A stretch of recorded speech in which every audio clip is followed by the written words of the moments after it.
কারো জীবন সুন্দর না, সবাইকেই সুন্দর করে গড়ে নিতে হয়। হ্যালো গাইস, আসসালামু আলাইকুম। কেমন আছেন সবাই? আলহামদুলিল্লাহ, আশা করি অনেক ভালো আছেন। আমরাও ভালো আছি। কারোর জীবন সুন্দর না এটা ঠিক, কিন্তু জীবনটাকে সুন্দর করে গড়ে নিতে হয় আমাদের। আর সব থেকে বড় কথা, জীবন তো কষ্ট দুঃখ দিয়ে যাবেই। জীবনে খারাপ সময় আসা খুব দরকার।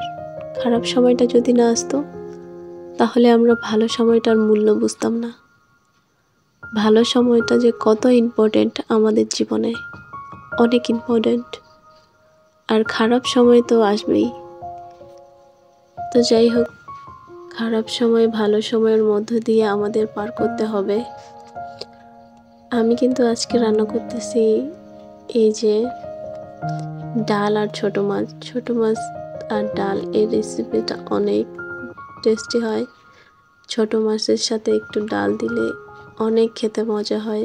আমার ছেলের তো ডাল অনেক পছন্দ, তার কিছু না হইলেও চলবে, কিন্তু ডালটা লাগবে। তো সবাই ভালো থাকবেন, সুস্থ থাকবেন। আল্লাহ হাফেজ।